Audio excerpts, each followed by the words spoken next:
Vamos a dar la bienvenida a nuestro invitado de esta tarde, el señor Henry Carhuatocto, él es presidente de la ITSLAT, Instituto de Defensa Legal del Ambiente y Desarrollo Sostenible, a quien ya saludamos. Muy buenas tardes.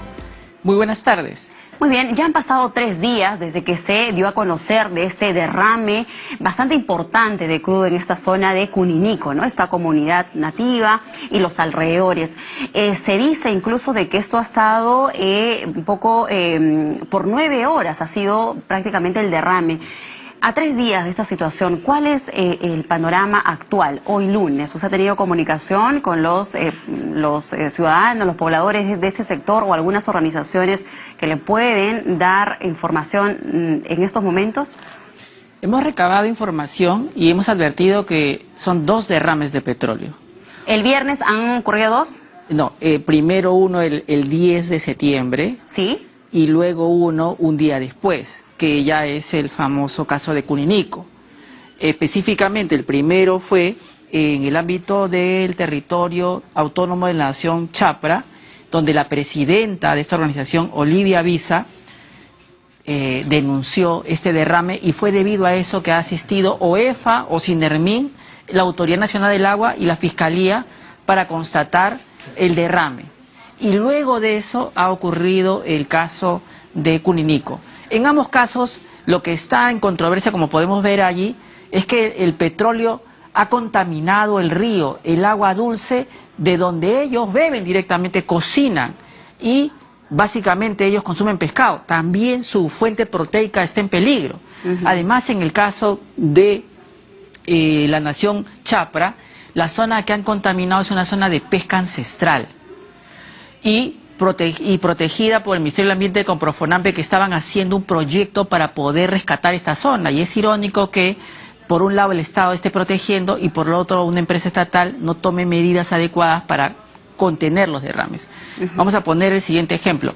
Un oleoducto tiene medidas de prevención, ¿no? Si se rompe el oleoducto, sea intencional o no sea intencional, tienen que haber mecanismos para poder actuar prontamente, aislar al menos, ¿no? Exacto. Esos mecanismos no han funcionado. Y tenemos que preguntarnos por qué no han funcionado. Y la respuesta es, 1, porque falta mantenimiento integral del oleoducto, tanto interno como externo. 2, porque las medidas de contención no son idóneas, probablemente porque no se está invirtiendo suficiente para poder ver. De repente ese canal de flotación es amplio, pero tiene un hueco y por ahí se sale. Y se va al río y se va al bosque y contamina el ambiente. La Autoridad Nacional del Agua leía el acta, había uno de los puntos que quería sacar una muestra y no podía sacarlo porque era eso. Decía, no puedo sacar límites máximos permisibles de agua porque hay más petróleo que agua. Claro. Y eso es increíble. Entonces, yo creo que aquí tenemos que pensar firmemente en cómo resolver esta problemática, y sobre todo en un programa como el tuyo, de economía verde, de economía circular, porque tenemos que ponernos de acuerdo en que efectivamente el petróleo lo necesitamos para los combustibles, pero no de cualquier manera. Estos territorios fueron impactados desde 1976, tiene más de 46 años el oleoducto, y no se ha actualizado su instrumento de gestión ambiental, que aquí te lo he traído, que es este programa de adecuación y manejo ambiental del año 95. Hasta la fecha se han actualizado muchísimo las tecnologías y podríamos evitar de una manera más eficiente lo que está ocurriendo. Sí. Señor Carhuatocto, vamos a compartir con nuestro público, tenemos un mapa, un poco para poder conocer este recorrido, ¿no? De cómo se transporta o por dónde va el oleoducto norperuano, ¿no? Tenemos un primer punto que es en la parte superior, ¿no? Tenemos el oleoducto secundario, Andoas, sigue, ¿no? O usted de repente nos puede ayudar hasta finalmente terminar en Bayóvar, que es trasladar el crudo, el petróleo desde la selva hasta la costa, ¿no? Y ya se puede abastecer de combustible, bueno, al interior del país, a todo el país en general. ¿En qué kilómetro ha sido esta afectación, este último derrame, la zona de Cuninico? Estamos hablando del kilómetro 42. Sí, y también estamos hablando del kilómetro 77 en Morona, son 2. ¿Sí? Ambos que vendría a ser, ¿cuál de las estaciones sería? Es la colindante a Amazonas, más o menos por acá estaríamos hablando de esta zona. Pero gracias por mostrar el mapa, porque lo que permite también es ver el índice de conflictividad en los últimos años. Ha sido en Andoas, justo donde está el oleoducto, en Saramiriza, en el 2016, en diciembre, hubo una comisión multisectorial que se reunió ahí. En Imasa, en el 2016, hubo un derrame de petróleo que sancionó OEFA. Y hoy día también hablamos de Cuninico, que también en el 2014... se impactó. Entonces estamos hablando de que si vemos el mapa también de conflictividad en Amazonía, coincide con los lugares donde está el oleoducto norperuano. Y hay que preguntarse por qué. Y yo creo que hay que no solamente mirar a Petroperú. Yo creo que si se derrama petróleo se afecta a la salud. ¿Dónde está el MINSA?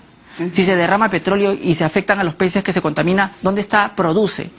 Si se derrama petróleo también, ¿dónde está el Ministerio del Ambiente, que tiene que ver que este instrumento de gestión ambiental,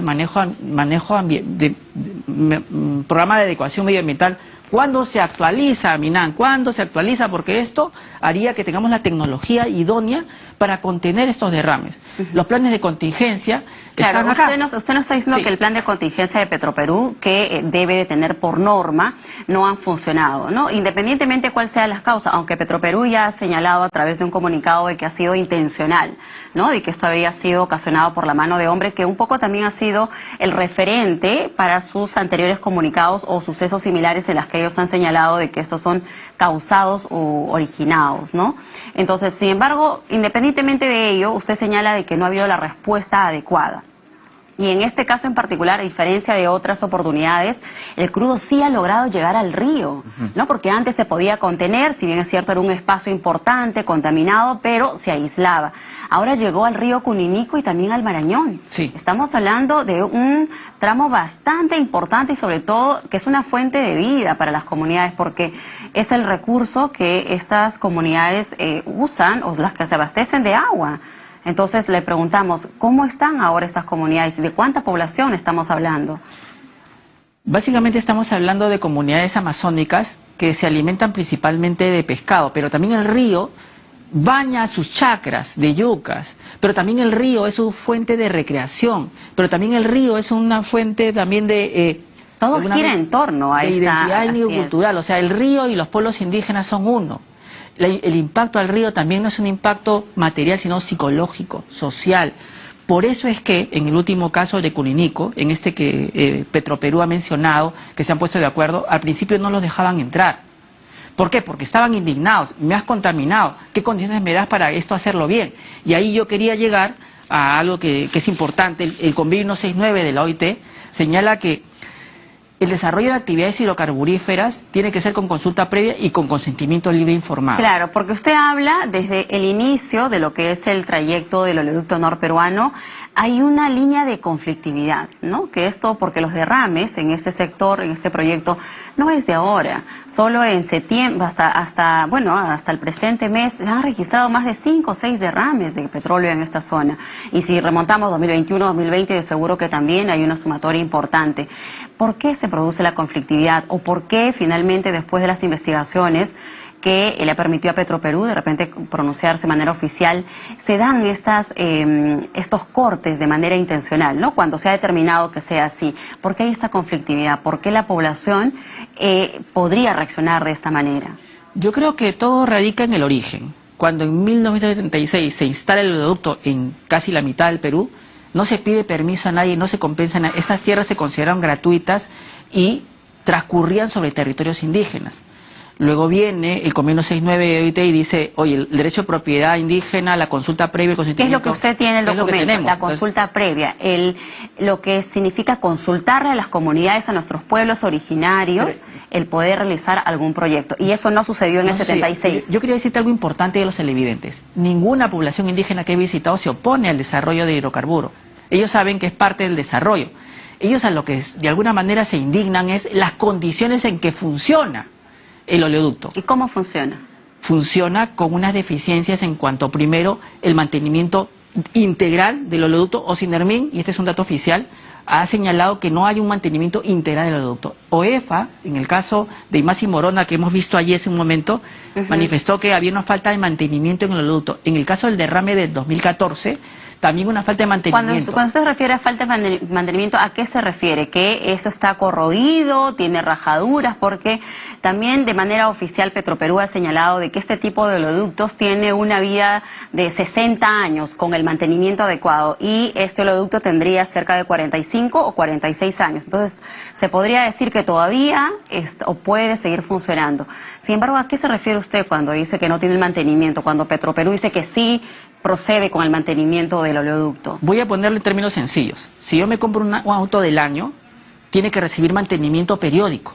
Así no se malogre. Igual es el oleoducto. Tiene una posibilidad de vivir 100 años siempre y cuando yo le haga un mantenimiento interno y externo, porque está expuesto, el metal está expuesto a una zona tropical amazónica donde el agua lo corroe. Esto se ha determinado por OEFA en el caso de Masi Morona, en el caso de Barranca y en el caso de Cuninico. No estamos hablando de algo que no se dé. Es cierto, para decirle a Petroperú que también es verdad, que hay un porcentaje también de sabotaje, pero no es el mayoritario. La mayoría de cosas son por falta de mantenimiento. Ocinermin ha informado que no se ha dado un mantenimiento integral al oleoducto. Pero más allá de este problema, lo que creo que tenemos que buscar es la solución. Y la solución creo que es formar una comisión multisectorial con las poblaciones indígenas. Que todavía no la hay. Que no la hay. Hoy lunes 19 de septiembre todavía no hay. No la hay, para efectos de llevar adelante una propuesta de solución. No solo el mantenimiento integral del oleoducto, sino... ¿Quiénes la integrarían, me dice?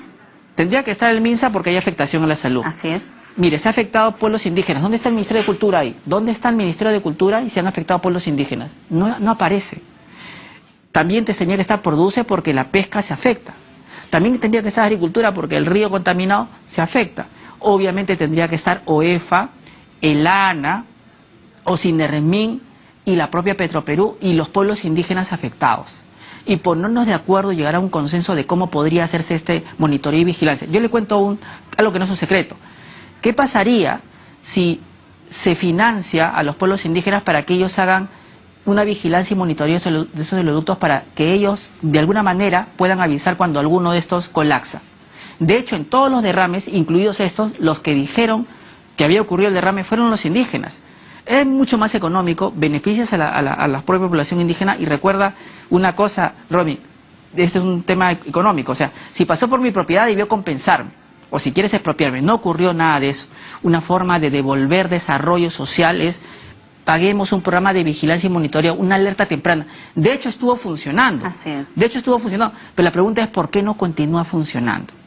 Yo le conversaba off the record a un funcionario de Petroperú. Decía, ¿por qué no generamos un beneficio bajo el cual, si no hay derrames en esta zona, ya que tú dices que colapsan por intencionalidad, hay un bono para toda la comunidad que vigila que nadie lo rompa?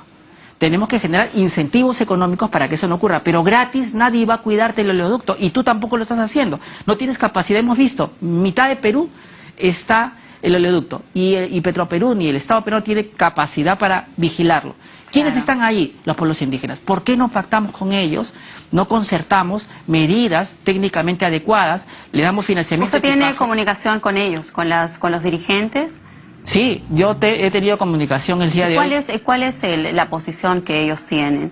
¿Usted lo que nos está expresando es lo que ellos le han comunicado, es lo que le han expresado a usted? Su deseo de poder llegar a esta solución, de que ellos mismos se conviertan en vigilantes de todo este oleoducto para evitar que se produzcan ese tipo de sucesos, porque de seguro que pueden haber también malos elementos que de manera intencional generen esto. No estamos hablando de los dirigentes o los mismos comuneros, sino que de seguro otros para que puedan también encontrar una fuente de repente de esta solución que usted nos está planteando. Lo que pasa es que, como decía, tiene que haber una comisión multisectorial que genere un fideicomiso. Este fideicomiso financia el monitoreo independiente de los pueblos indígenas y así sí quieren.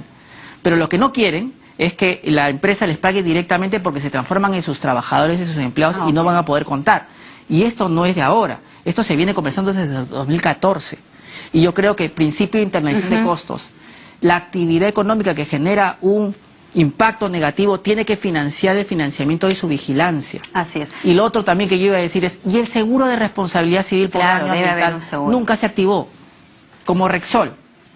Exacto, justo porque yo creo que lo más visible que ha ocurrido, ¿no?, es el derrame de petróleo en Ventanilla. Estamos hablando de más de 10.000 barriles, ¿no?, de petróleos derramados en lo que es las costas de Ventanilla y los alrededores. ¿Estamos hablando acá cerca de 3.000 barriles o cuánto se ha podido contabilizar en este último derrame? Oficialmente, de acuerdo a las coordinaciones que he hecho con OEFA y autoridades, todavía no se desconoce el monto. Y Petroperú, como habrás dado cuenta en las notas de prensa, no dice cuánto es. Bueno, pero se hace una estimación de que serían más de 2.300 de barriles de crudo y de repente más. Todavía eso está en proceso de investigación por parte de la experiencia de Cuninico y de Imasi Morona. Es posible que sean 2.500 barriles, que es lo que ocurre usualmente en estos días por las horas. Exacto, estamos hablando de 9 horas que ha estado corriendo el petróleo por todo ese sector, por eso que llega al río Cuninico y al río Marañón, y a su paso, que dejaba? Todo muerto, todo inerte, porque así es el petróleo, así es de pesado, mata toda la vegetación, llega al río, ha afectado los peces, que son la fuente de alimento para estas comunidades, y sobre todo también el agua. ¿Cómo riegan sus cultivos, no? Lo que nos pone en evidencia de esta deuda pendiente que hay con estas comunidades, sobre todo también respetar, porque como usted bien señala y que entendemos es la voz, ¿no?, de cada uno de los dirigentes, es que no se oponen al desarrollo, sino que también se les pueda considerar. Para eso está la consulta previa, para eso están esas mesas que usted tiene a bien plantear como vía de solución. Yo lo que convoco es un poco, vamos a dialogar, vamos a llegar a consensos entre Estado y pueblos indígenas. La confrontación y el conflicto tiene que llegar a un punto donde podamos sentarnos, y yo con eso acabo, para que esto no vuelva a repetir. Eso parece el mito del Sísifo. ¿Cuántas veces tengo que estar en un canal de televisión contando de un derrame de petróleo y los impactos sociales y ambientales a los pueblos indígenas? Pareciera de que si es que no ocurre en Lima, no tiene la repercusión, ¿no? Entonces, y creo que ahí estamos mal, ¿no? Porque esta zona de Cuninico, Urarinas, es también territorio peruano, son compatriotas que merecen nuestra atención.